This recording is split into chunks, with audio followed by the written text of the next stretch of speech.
Olá pessoal, tudo bem? Meu nome é Luciana Garcia, eu sou neuropsicóloga e hoje vou falar um pouquinho com vocês sobre a neurofibromatose tipo 1. A neurofibromatose é algo que a gente não escuta falar muito. A gente escuta muito falar de TDAH, de problemas, específicos de aprendizagem, de autismo, mas a gente não ouve falar sobre a neurofibromatose de tipo 1. E ela afeta o desenvolvimento tanto social como cognitivo das crianças, o que vai acabar gerando problemas de aprendizagem. Então é super importante a gente conhecer sobre essa condição, até para a gente poder identificar muitas vezes, ajudar a família a identificar e fazer os encaminhamentos corretos. Então, vou falar um pouquinho com vocês sobre isso hoje. A neurofibromatose é uma doença genética, ela é comum, mas ela é muito desconhecida, tanto por profissionais de saúde como profissionais de educação. Ela acaba afetando o desenvolvimento do sistema nervoso, da pele, ossos, músculos e algumas vezes de outros órgãos também. A prevalência dela é de 1 a cada 3 mil nascidos, sendo que 1 em cada 4 crianças pode apresentar o tipo mais grave de sintomas. E as manifestações mais comuns são manchas na pele, chamadas de manchas café com leite, devido à coloração que elas têm, e as dificuldades de aprendizado. Então, muitas vezes as nossas crianças acabam apresentando dificuldade de aprendizado e a gente acaba atribuindo a outras coisas, como um problema escolar ou falta de atenção, enfim. Mas é muito difícil a gente pensar nesse tipo de doença porque a gente não tem conhecimento. Por isso eu resolvi trazer esse tema aqui para discutir com vocês. Além dessas manchas na pele e da dificuldade no aprendizado, muitas crianças acabam apresentando tumores, na sua maioria eles são benignos, e aí pode-se ou não fazer cirurgias, para retirada desses tumores. Em casos muito raros, esses tumores são malignos. E como é que a neurofibromatose, que a gente vai chamar aqui de NF1, afeta as funções cognitivas? Então, geralmente, as crianças começam a ir muito mal na escola, Elas se esforçam, elas têm vontade de aprender, vontade de entregar, mas parece que o resultado nunca é compatível ao esforço dessa criança, desse adolescente. E muitas vezes, quando eles chegam para a gente para fazer uma avaliação neuropsicológica, existe já uma hipótese de deficiência intelectual, tal é a dificuldade deles escolares. Mas o que a gente tem visto normalmente é que a inteligência está dentro da média. E aí a gente encontra dificuldades relacionadas a funções executivas, atenção, linguagem, habilidades motoras e percepção visual. E tudo isso acaba causando problemas emocionais e muitas vezes de habilidades sociais também. Então, vou falar um pouquinho de cada uma dessas dificuldades. Quando a gente fala de percepção visual, o que é percepção? É a maneira como a gente recebe a informação, tanto do meio externo como do meio interno. E como é que a gente processa corretamente essas informações, percebidas pelos nossos sentidos. Então, na NF1, a gente tem uma dificuldade maior ali que a gente encontra no processamento das informações visuais, o que pode dificultar o aprendizado na sala de aula. Isso é regra? Acontece com todas as pessoas que têm NF tipo 1? Não. Recentemente, inclusive, eu fiz a avaliação de uma menina que ela aprende muito melhor através da via visual. Então, não é uma regra, A gente, inclusive, encontra pessoas que aprendem muito melhor pela via visual, mas a maioria das crianças e adolescentes que apresentam NF1, elas têm dificuldades na percepção visual. E o que isso acarreta no aprendizado dessa pessoa? Ela fica com uma dificuldade maior na localização de linhas. Então, você imagina, se ela tem dificuldade para localizar linhas, como é que faz para ela ler um texto inteiro? Então, são pessoas que acabam tendo uma velocidade de processamento de informação muito menor, porque elas precisam, isso exige muito mais delas, Porque, além de tudo, elas têm que conseguir fazer essa localização na linha. Muitas vezes elas podem ter dificuldade tanto na posição das linhas como em posição de objetos, até de identificar se eles estão na mesma posição. Então, vocês podem imaginar que se as letras, né, a gente tem a posição correta de letras, imagina como é para fazer a decodificação de leitura nessas pessoas. Então, é o que eu falei, acaba deixando esse processo muito mais lento e muito mais oneroso para as pessoas. Gera também uma dificuldade na cópia, né, tanto na cópia da lousa como na cópia de um livro, de um texto, por exemplo. Erros na leitura dos sinais que acaba trazendo prejuízos, tanto na leitura, na compreensão do texto, como também na matemática, porque eles confundem o sinal de mais com o sinal de vezes, sinal de menos.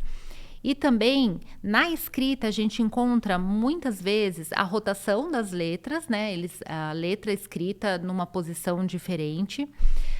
A leitura, por exemplo, tem a troca do B e D, P e Q, né, que são visualmente muito parecidas. E na escrita, então, a gente acaba encontrando muitas vezes omissão nas letras, nas palavras e até numa sentença inteira no ditado, na cópia dessas pessoas. Nas funções executivas, o que a gente encontra? Então, o que é função executiva?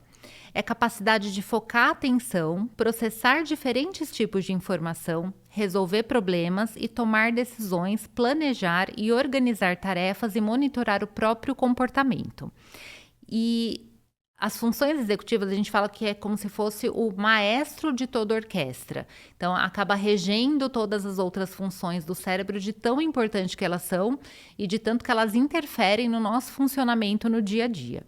E aí as pessoas que têm NF1 acabam apresentando dificuldade no planejamento e na organização das tarefas, gerenciamento de tempo, dificuldade no controle inibitório, então falta de autocontrole, baixa iniciativa, então é uma queixa comum dos professores que às vezes eles dão a tarefa e aquele aluno que tem NF1, ele não começa a tarefa, ele tem essa dificuldade de iniciar, ele precisa de um incentivo maior para poder começar a tarefa.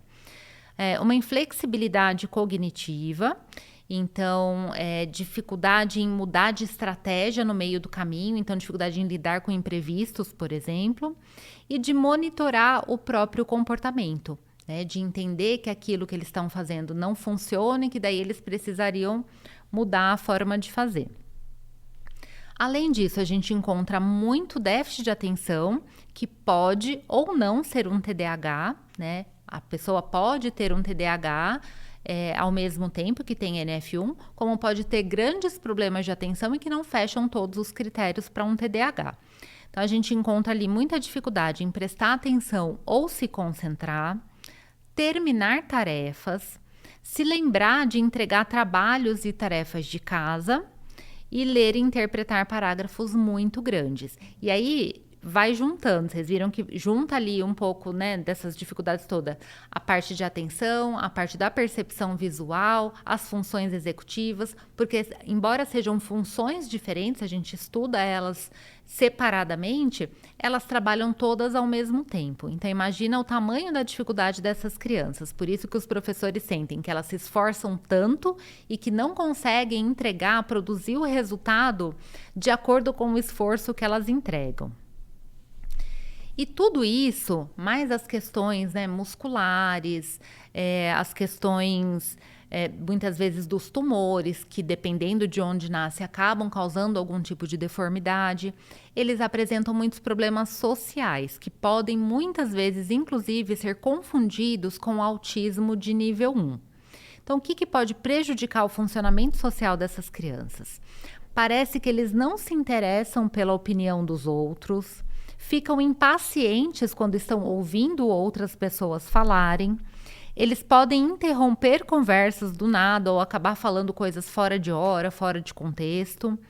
Eles têm uma dificuldade muito grande em interpretar o sentimento das outras pessoas, não têm a noção, não conseguem perceber quando eles estão incomodando os colegas e tem muita dificuldade tanto na autorregulação como na percepção espacial. Então, eles não têm muita noção de força, eles acabam esbarrando nas coisas. Quando eles vão brincar, eles acabam estragando a brincadeira, porque eles têm essa falta de habilidade motora também.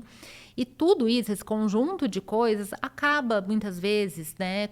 O adulto tem muita paciência com as crianças, mas o par não tem, né? Então, uma outra criança da mesma idade muitas vezes não tem paciência para ajudar a pessoa a lidar com esse tipo de dificuldade. E aí, por isso, eles acabam desenvolvendo muitas dificuldades sociais, de manter amizades, enfim. Temos também aí uma grande dificuldade na coordenação motora, porque o que seria, né, a coordenação motora? É o sistema de organização dos movimentos corporais, tanto de movimentos finos como de movimentos mais amplos. E muitos estudos mostram a relação dessas deficiências motoras com toda a lentidão do processamento.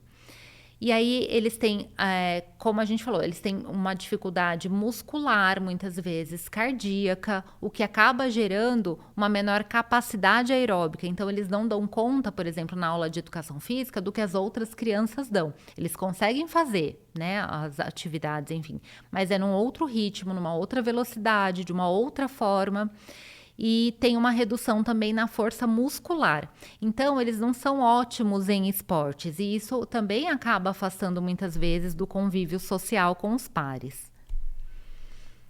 E por último, né, por conta de tudo isso que a gente trouxe aqui, apresentam muitos problemas emocionais e psicológicos, porque muitas vezes é tanto ciclo de fracasso, essa coisa de tentar, se esforçar, e aí vem uma nota ruim na prova, vem uma dificuldade na hora de interpretar um texto, de terminar um trabalho, e isso acaba gerando esse monte de ciclos de fracasso que culminam numa baixa autoestima.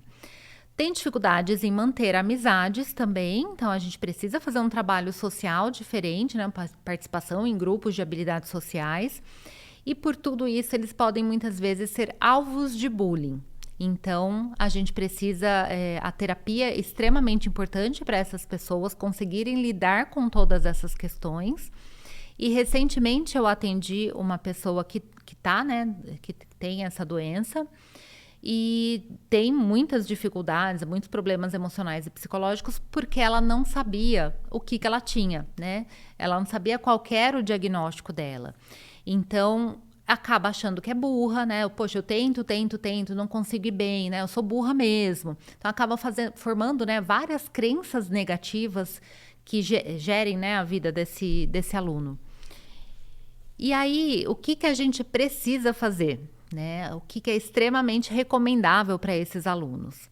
A gente já falou algumas vezes que a avaliação neuropsicológica é muito importante para várias coisas, mas que ela não define diagnósticos. Então, eu não preciso necessariamente fazer uma avaliação neuropsicológica para dar um diagnóstico de TDAH. E nem de neurofibromatose tipo 1, né? Quem vai fazer o diagnóstico é o médico, né? Um diagnóstico clínico feito pelo médico. Mas a avaliação neuropsicológica nesses casos é muito importante, por conta de todas essas dificuldades que a gente encontra nessas crianças, a gente precisa conseguir identificar, e isso se apresenta de forma diferente, né? Não é uma regra para todo mundo, então tem uns que vão apresentar mais, menos, numa área, na outra área, e a avaliação neuropsicológica vai dar para a gente quais são as deficiências que a gente precisa trabalhar naquele aluno e quais são as potencialidades que a gente vai usar para trabalhar aquelas deficiências. Então, a avaliação neuropsicológica nesses casos é fortemente recomendada. E é isso que eu tinha para trazer para vocês. Eu vou deixar aqui embaixo um link que tem um material, né, que eu usei inclusive de referência para preparar esses slides para vocês. E aqui eu trouxe as dificuldades. Nesse material que eu vou deixar aqui embaixo, a gente tem, além das dificuldades, quais são as estratégias que vocês podem usar em sala de aula e em terapia também.